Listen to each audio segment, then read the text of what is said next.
Olá, seja muito bem-vindo, seja muito bem-vinda ao programa Cidadania em Debate, produzido pelo Tribunal Regional Eleitoral de Mato Grosso, em parceria com a TV Assembleia. Hoje nós vamos falar de um tema preocupante para as democracias ao redor do mundo. O Comitê Gestor de Internet no Brasil, estivemos com eles há poucas semanas e eles informaram que o mercado de dados pessoais é o principal mercado da economia informacional em todo o mundo.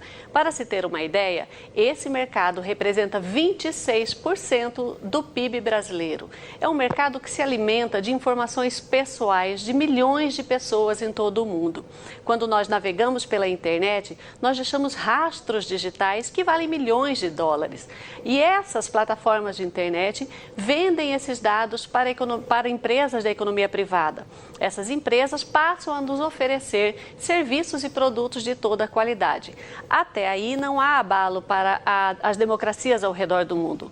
O problema é que esse mesmo mercado começou a vender candidatos feitos sob medida, ou seja, o marketing eleitoral passou a ser sob medida ao gosto do freguês. E é aí que entra a manipulação. A pergunta que fica é: a Justiça Eleitoral brasileira, ela está preparada para enfrentar esse desafio? No Brasil, a gente tem legislação que cuide disso? O que a Justiça Eleitoral pode fazer para enfrentar esse problema e não se deixar abalar como outras democracias ao redor do mundo? Sobre esse assunto, trouxemos ao nosso estúdio hoje um magistrado que é um grande estudioso desses dois temas, propaganda eleitoral e tecnologia, o juiz de direito Lídio Modesto da Silva Filho. Doutor Lídio, obrigada pela presença, obrigada por participar desse debate conosco. E eu começo com essa pergunta: estamos preparados? Olá, Mariane. Olá, telespectadores. Eu acredito que, em verdade, nenhuma nação mundial esteja preparada para esse desafio, que é um grande desafio. Recentemente tivemos eleições na maior economia do mundo, o país mais desenvolvido do planeta Terra, que consolidou grandes investimentos na área da tecnologia da informação, na área investigativa, e possui no seu território as grandes empresas mundiais que são as verdadeiras e abrangentes redes sociais que atingem todo o globo. E, no entanto, a notícia, não sei se verdade ou mentira, de que houve influência no resultado das eleições, nas últimas eleições presidenciais norte-americanas. De modo que, se eles não estão preparados, que dirá nós que estamos engatinhando nesta seara. Mas é possível que haja uma possibilidade desta preparação no sentido de enfrentar o grande problema aí existente. Tanto que, no que diz respeito às fake news, por exemplo, a Justiça Eleitoral brasileira já se encontra preparando-se para prevenir e também para atacar algum tipo de violação de norma legal que possa desequilibrar o pleito eleitoral, sobretudo nas questões relacionadas aos dados digitais. O senhor falou em fake news. Os analistas dessa temática, eles dizem que o problema é muito maior que as fake news. O mundo se preocupou com as fake news e se esqueceu de se preocupar com o candidato feito sob medida para cada indivíduo, individualizado. Vou citar um exemplo. Nas eleições presidenciais, novamente, em um ambiente em que você tinha uma polarização de candidatos, o Donald Trump e a Hillary Clinton, a campanha eleitoral do Donald Trump contratou uma empresa britânica que comprou dados das plataformas digitais, do Facebook, do Google, e eles começaram a mandar informações dirigidas que só aquele cidadão poderia ver. Então, eles enviaram, por exemplo, para pessoas que eram do movimento negro-americano, por exemplo, ativistas do movimento negro-americano, mandaram informações muito negativas da Hillary, quando eles já estavam bastante propensos a não só votar, mas se engajar na campanha dela. E o que eles conseguiram com isso? Conseguiram provocar a descrença dessas pessoas no processo eleitoral e elas se ausentaram das urnas. O objetivo não era conquistar votos, era afastar das urnas aqueles eleitores que poderiam votar no oponente. O senhor acha que isso pode acontecer no Brasil? Nós estamos caminhando para é possível que haja uma polarização em segundo turno, numa eventual eleição presidencial brasileira. A questão da fábrica de algum produto que esteja sendo vendido, entre aspas, na internet, isso é fato real. É imperioso destacar que o dono, vou citar aqui o exemplo de uma das grandes empresas da área da tecnologia, que detém as maiores empresas internacionais de redes sociais. O dono dela, o Mark Zuckerberg, ele, embora seja um jovem, ele conhece muito bem da psique humana e sabe qual é o interesse que existe por parte da pessoa em querer se exibir ou consumir pessoas, consumir gente, consumir costumes. Isso, evidentemente, que influencia na aquisição de coisas e em comportamentos. Dono disso, ele criou as melhores e as mais abrangentes redes sociais do planeta Terra, tipo o Facebook, por exemplo, que tem bilhões de usuários. Mas é importante destacar que estes bilhões de usuários que são do Facebook não são os clientes do Facebook. Os verdadeiros clientes do Facebook são pessoas que compram produtos do Facebook. É imperioso destacar, eu repito, já falei isso em outras oportunidades, que não existe nada de graça. Essas redes sociais você pode, simplesmente com um simples cadastro, você já está fazendo parte da rede mundial de computadores e de uma rede de amigos internacional. Ocorre que existe uma premissa maior e primeira na internet que diz que se você não está pagando, você é o produto. E, na verdade, as redes sociais é assim que funciona. Nós somos verdadeiros produtos que estamos ali dentro da rede social. Porque, na verdade, o Mark Zuckerberg, através de suas inúmeras empresas, eles criam bolhas de interesse, baseado naquilo que eu posto, naquilo que eu consumo, e ele cria nichos digitais e ele sabe exatamente quais são os interesses de cada grupo que é criado. Evidentemente que ele participa também de um sistema que delimita regiões e ele coloca dentro dessas micro-regiões pessoas de determinados tipos de interesse. Esses produtos é que são vendidos. Na verdade, o cliente das redes sociais está por fora. Ele quer, por exemplo, vender um produto para um determinado tipo de pessoa que gosta, que seja conservadora e que esteja dentro do estado de Mato Grosso. Eu tenho aqui 1 milhão de pessoas que atende o seu produto. As mensagens são enviadas somente para essas pessoas. Esses são os verdadeiros clientes das redes sociais. Com relação a candidatos fabricados, é evidente que existe também essa possibilidade, porque as fake news, embora elas estejam latentes no Brasil, não é somente ela, tem os deepfake também, que são os vídeos que são produzidos, eles podem construir imagens que não existem ou destruir imagens já feitas, solidificadas perante o eleitorado. O que importa dizer é que esse tipo de venda de mercadoria pode ser, sim, direcionada por parte das redes sociais para determinado grupo de eleitores, seja por faixa etária, seja por interesse, seja por ideologia que dá para você filtrar. Existem filtros que sabem se eu sou mais alinhado tenho mais empatia com a direita, com a esquerda ou com o centro. Isso é possível de ser feito pelas redes sociais, porque eu coloco na rede social tudo aquilo que diz respeito à minha vida. Os analistas dizem ainda, o Comitê Gestor de Internet, em um evento que a gente participou em Pernambuco, eles disseram que o Google lançou no mundo todo aqueles testes de personalidade. Descubra se você é mais conservador ou se você é mais liberal. Descubra se você gosta mais de azul ou se você gosta mais de amarelo, por exemplo. E muitas pessoas entraram nesses testes como uma brincadeira. E a partir daí eles coletaram mais informações mais aprofundadas ainda das pessoas que não costumavam participar muito das mídias sociais. Então, geralmente a pessoa que passa muito tempo sem acessar são as pessoas mais procuradas por essas ferramentas. Mas tem uma outra coisa também, o Google também recolhe dados das pessoas. A gente fala muito das mídias sociais, do Facebook, do Instagram e do Twitter, mas o Google também tem esse processo através dos cookies, né? Que é quando a gente acessa um site e a gente deixa lá algumas informações temporárias para que o site possa ter uma memória de acesso ali. E ali a gente também deixa, em todos os sites que a gente acessa, seja de passagem aérea, seja para comprar um sapato ou para comprar alguma coisa, ficam algumas informações, né? Na verdade, o Google, além dele armazenar os cookies, que são os reflexos dos nossos interesses, de nossas buscas, ele ainda por cima, quando você instala e você não lê, evidentemente, o que ele está dizendo ali, li, aceito, você só clica, você assina ali dizendo que você, inclusive, permite que ele grave o que você diz quando você está utilizando o Google. E a ideia é de que ele vá melhorar o contato fonético futuro com o usuário. para você poder fazer digitação através de voz. Mas você precisa desabilitar isso se você não quer ser gravado pelo Google. Ele vai saber não somente aquilo que você pensa, mas aquilo que você diz.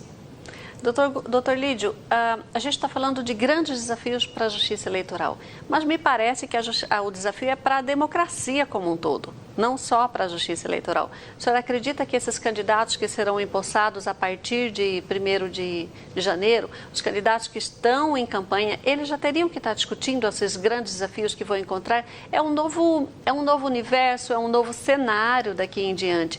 É possível que o Brasil já comece a adiantar essas questões para efeito de uma nova legislação nessa área? Seria muito interessante, mas com o encurtamento da propaganda eleitoral brasileira, realizada na reforma anterior por parte do Congresso Nacional, ficou claro que não há tempo para se discutir nada com a população. Ou você opta por este período para você desconstruir a imagem do seu oponente, ou você constrói uma imagem sua, ou você mostra aquilo que você pretende fazer. De modo que deveria ser analisado por parte da população quais são os programas de governo, o que efetivamente não ocorre. O senhor acha que o uso de robôs, ele tem se intensificado? A gente viu uma revista de circulação nacional tratar do assunto na semana passada, vários veículos de comunicação de massa estão tratando do assunto e, pelo que a gente vê, estão acontecendo sim o uso de robôs por diversas candidaturas para impulsionar ou para divulgar maciçamente algumas candidaturas. Como é que a Justiça Eleitoral consegue fazer frente a esse desafio? Nós estamos aparelhados o suficiente? Quando eu digo nós, é a Justiça Eleitoral brasileira. A Justiça Eleitoral tem se aparelhado, sim, feito convênios importantes, inclusive com as redes sociais, Twitter, Google, Facebook, no sentido de coibir a utilização indevida de robôs. Robôs merece destaque para os telespectadores, que se trata de um algoritmo, um programinha que é criado, não é um robô físico, e que ele fica replicando determinadas informações de interesse do candidato ou de qualquer produto que seja viável ser consumido por pessoas que acessam a internet. Já está sendo utilizado, sim, robô para fazer o impulsionamento. Ocorre que a legislação brasileira permite o impulsionamento, é a única modalidade paga de propaganda a ser veiculada na internet, é por meio do impulsionamento. Inclusive, a lei nova de 2017, final de 2017, permite que você possa comprar palavras-chave que são digitadas no seu programa de busca, Google, por exemplo, Bind, enfim, outros programas de busca, de mecanismos de busca na internet. Então, se uma pessoa digita, por exemplo...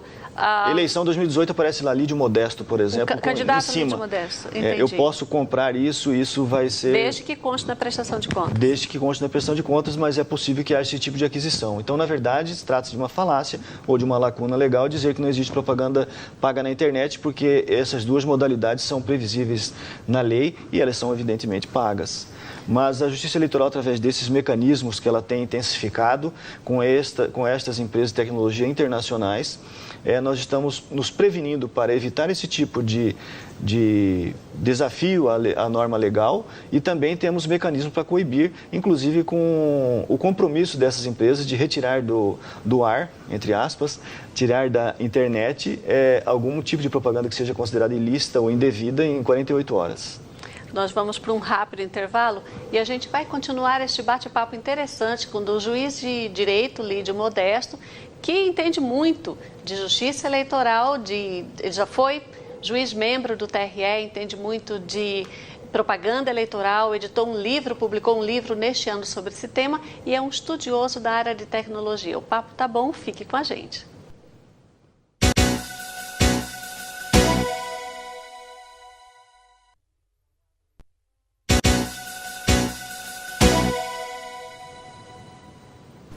Voltamos a apresentar o Cidadania em Debate. Hoje estamos falando sobre os desafios da Justiça Eleitoral em relação à propaganda eleitoral na internet. Os desafios para hoje, os desafios para o futuro, diante dessas possibilidades de propaganda dirigida. No primeiro bloco, eu estou com o Dr. Lídio Modesto da Silva Filho, que é juiz de direito. E no primeiro bloco, o senhor fechou, Dr. Lídio, falando de algumas regras de propaganda paga na internet, que vale, só para resgatar completar. Vale o impulsionamento em mídias sociais, principalmente o Facebook, né? E vale também você comprar um serviço do Google para que quando a pessoa digite lá uma palavra-chave, apareça o nome do candidato em primeiro lugar. Isso pode. Isso pode. Algumas outras regras que o senhor gostaria de esclarecer, o que pode e o que não pode nesta eleição? Em relação à internet. Em relação à internet, nós temos bastante recente a participação do sistema de propaganda eleitoral no âmbito da internet. Até então, eram os modelos tradicionais, né, de impressos, por instrumentos sonoros, rádio, televisão, enfim. E agora, de umas eleições para cá, bastante recente, nós temos a ampliação da participação da propaganda eleitoral no campo da internet. E a regra geral de internet é que a propaganda não é paga. Por que não é paga? Porque não é uma propaganda invasiva. Para você consumir a internet, você precisa ligar seu computador, você precisa digitar o tema, você precisa digitar o endereço, clicar em um determinado link. Não tem uma propaganda invasiva como é na televisão e como é no rádio. Você está ouvindo o rádio no seu carro, ouvindo uma canção, trava, começa uma propaganda eleitoral de um determinado candidato que você não tem nenhuma empatia, por exemplo, ou você está almoçando e recebe a propaganda lá e vem uma vinheta e entra com um jingle de determinado candidato que você também não tem nenhum tipo de afinidade. Então, por isso que as multas são muito mais caras para esses modelos tradicionais. Já na internet, a multa é menor, em razão deste caráter que você tem que buscar e consumir a internet. Mas a novidade que se tinha até pouco tempo atrás é que veículos de comunicação impresso, como jornais, seja ele de qualquer tamanho, tabloide ou modelo tradicional, que possua uma replicação disso na internet, ele pode continuar tendo isso, ou seja, o candidato com um gasto único, ele tem 2 vezes realizada a propaganda no modelo tradicional impresso e no modelo digital na internet. Mas, no dia da eleição, não existe possibilidade de ter nenhum tipo de propaganda eleitoral. Deve, portanto, esta empresa que replica seus dados na internet, revista também que tem a sua mídia digital replicada, ela deve apagar o conteúdo no dia da eleição, porque é uma propaganda paga. E propaganda paga na internet não é possível de forma alguma. A única exigência é essa modalidade de replicar. Outra possibilidade que existe de fazer propaganda na internet, aí são inúmeras elas, através de blog de candidatos, de partidos políticos, através de e-mail. Você pode utilizar o seu e-mail e mandar e-mail para as pessoas que você tem cadastrada.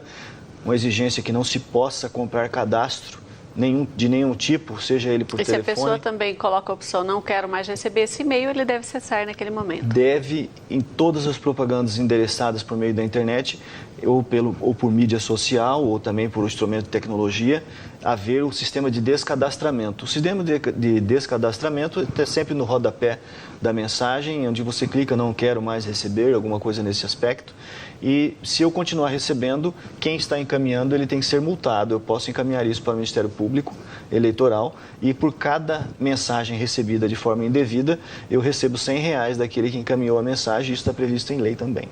Doutor Lídio, o senhor falou que o candidato ele não pode comprar cadastro de e-mails, mas existem empresas que vendem cadastros de números de celular. Eu, por exemplo, recebo propaganda eleitoral, Camelô vende. Eu recebo propaganda eleitoral no meu WhatsApp o tempo todo. Né? Eu não quero aquilo e toda hora tem um monte chega informações, chega arte, por exemplo, do candidato. Pode esse tipo de atividade? Pode. Por que pode? O candidato ele não pode comprar conteúdo, cadastro, não pode comprar, antigamente chamava mala direta, né, para colocar no seu e-mail. Ele não pode fazer esse tipo de aquisição. Entretanto, se ele tem 1000 pessoas cadastradas no celular dele, ou 250 pessoas no grupo, ele pode encaminhar para esse grupo. E qualquer cidadão deste grupo pode replicar essa mensagem. Pode replicar para outras pessoas. E aí isso viraliza por conta dessas replicações inúmeras que existem na internet. Isso eu posso replicar. Inclusive, há uma decisão do Tribunal Superior Eleitoral no sentido de que deve haver uma maior participação das pessoas no meio político. Deve haver uma discussão. Evidentemente que a internet, antigamente, você sabia que apenas pessoas da área de vocês, da área de comunicação e jornalismo, tinham poder de voz, tinham o editorial e podiam expor as suas vontades, seus pensamentos, seus modos de pensar, suas ideologias. Hoje não. Hoje qualquer cidadão comum, desde aquele mais culto, desde ao mais idiota, todo mundo hoje tem voz na internet para criticar, para falar besteira ou para poder falar alguma coisa edificante. Mas isso é salutar, porque a gente tem uma universalidade de ideias. Não seria de meu interesse, por exemplo, ir num determinado nicho social, onde existe apenas um tipo de pessoa, para discutir política. Eu penso que todo mundo que recebe as informações e recebe os resultados de uma política bem ou mal feita deve participar do debate. E o campo tecnológico está aí para isso. Então, se você recebe essa propaganda, ou você deleta ou você replica. Até a internet é um campo também mais democrático para as lideranças novas que estão surgindo, não é? Porque a gente percebe que o espaço de televisão e de rádio ele é mais direcionado para quem já está aí consolidado como uma liderança. É um modelo injusto que não permite uma divisão igualitária entre aqueles que querem participar da disputa, beneficia apenas aqueles que já estão aí, o encurtamento da propaganda eleitoral para apenas 45 dias, sob a ideia de que isso baratearia o custo eleição Brasil, em razão de que agora é custeada pelo governo, em razão do fundo eleitoral que foi criado no final do ano passado. Então deu para entender que, na verdade, existe uma verdadeira história antes disso, que é exatamente para manter aqueles que estão ali. O novo não consegue. Ele não tem espaço, o sistema, como eu disse agora há pouco, ele é dividido de forma injusta, ou ninguém tem tempo, né? Então, hoje, a internet, que se tornou um campo livre, é um bom impulsionador de novas pessoas, inclusive pessoas que efetivamente possam colaborar aí e melhorar a situação que estamos vivendo aí, que não é nada boa. Para a gente continuar ainda em relação à internet, eu gostaria de citar que as pessoas pensam que a internet ainda é um campo sem lei, ainda é uma área onde pode prevalecer o anonimato. E os especialistas dizem que não, que os rastros digitais e até os cookies permitem identificar, mesmo se a pessoa estiver se escondendo atrás de um pseudônimo. É isso mesmo? A Justiça Eleitoral hoje consegue identificar, por exemplo, no caso das fake news, a Justiça Eleitoral consegue chegar à raiz do problema, à origem, quem criou? Não existe anonimato em lugar nenhum. Hoje, em qualquer lugar que você anda, você está sendo filmado e você ligou o seu computador, você está sendo monitorado. Toda a propaganda que é criada, toda movimentação digital, ela é rastreável. É possível, sim, chegar no autor de determinado texto, de determinada ofensa, é possível chegar. Eu digo para você que não é fácil, porque nós dependemos de uma conjuntura até mesmo internacional para conseguirmos movimentar e chegarmos a determinado selo que identifica que foi você a criadora de determinada notícia falsa ou uma notícia, sei lá, que possa prejudicar alguma pessoa, direito de personalidade, por exemplo, que temos em muito hoje nas propagandas eleitorais. Mas é difícil, porém não é impossível. Realmente nós deixamos rastros a cada clique.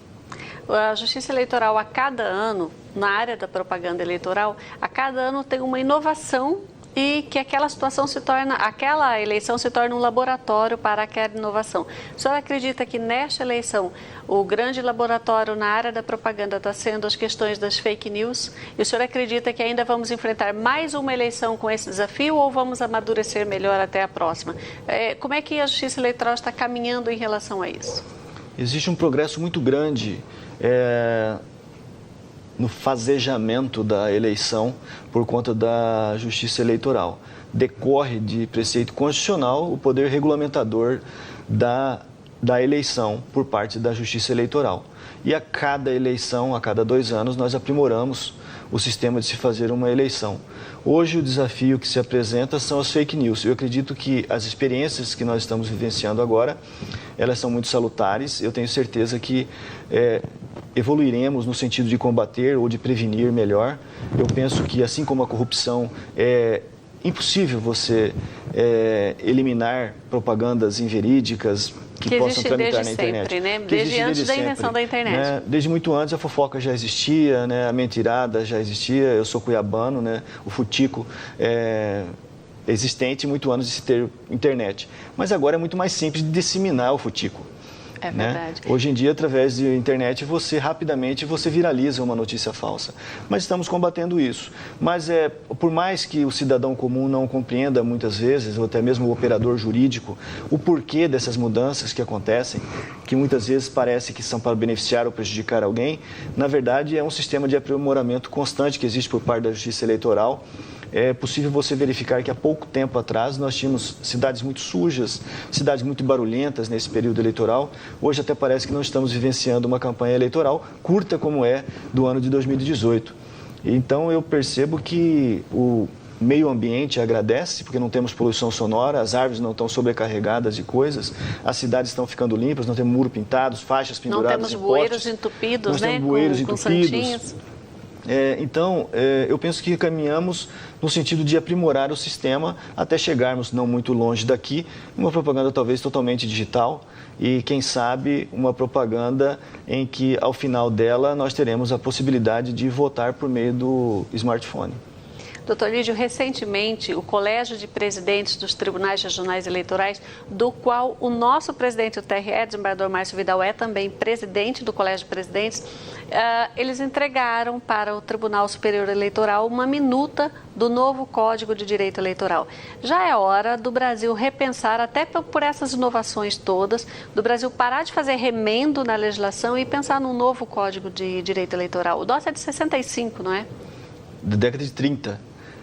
Nós viemos desde lá, né? E aí, do século passado, num momento totalmente diferente do que vivemos hoje. Hoje, quem tem mais de 20 anos de experiência está percebendo o tanto que está mudando isso. E a reforma do Código Eleitoral, ela é necessária, evidentemente, sobretudo pelo fato de ser um código de um momento distinto do que hoje vivemos e do século passado. É preciso aprimorar, atualizar a legislação como um todo. A nossa lei eleitoral, que é bem mais jovem que o Código Eleitoral, é de 1997. Também já está cansada e necessitando de uma reforma, embora venha sendo remendada a cada eleição, com mini-reformas. Mas o sistema político como um todo precisa ser aprimorado no Brasil. Eu penso que a forma de votar, a obrigatoriedade do voto, a idade com que se vota, os limites que são impostos às pessoas são coagidas a praticar determinados atos para participar de um processo que, em tese, deveria ser democrático. Democrático está no nome, porque se eu sou obrigado a votar, eu não vejo onde é que está a democracia aí. Mas, enfim, eu penso que deve sim haver uma forma de pensar, aproveitar a ideia do desembargador Márcio Vidal, que também é um entusiasta do aprimoramento legal e também da área da tecnologia da informação, no sentido de atualizar o código e, quem sabe, a partir desse passo, termos uma inovação legislativa maior. E outras questões também, questões relacionadas ao processo eleitoral como um todo. Eu penso que já estamos cansados e, embora a urna eletrônica seja muito evoluída e confiável, mas nós temos que aprimorar o sistema que está em torno dela. Doutor Lídio, obrigada pela sua presença, sempre contribuindo muito com a Justiça Eleitoral. Mais uma vez, o senhor está lá todos os dias de forma voluntária contribuindo com a gente. Muito obrigada à Justiça Eleitoral ao senhor. E a você que nos acompanhou até agora, muito obrigada pela companhia. E a você que é candidato a deputado federal e a senador, fica aí a dica. Você pode começar a discutir, a partir de agora, um novo Código Eleitoral, repensar a legislação eleitoral para tornar o processo muito mais democrático, né? Muito mais acessível às informações para as pessoas. E a você que nos acompanhou, na próxima semana a gente traz mais novidades sobre o processo eleitoral 2018. Obrigada.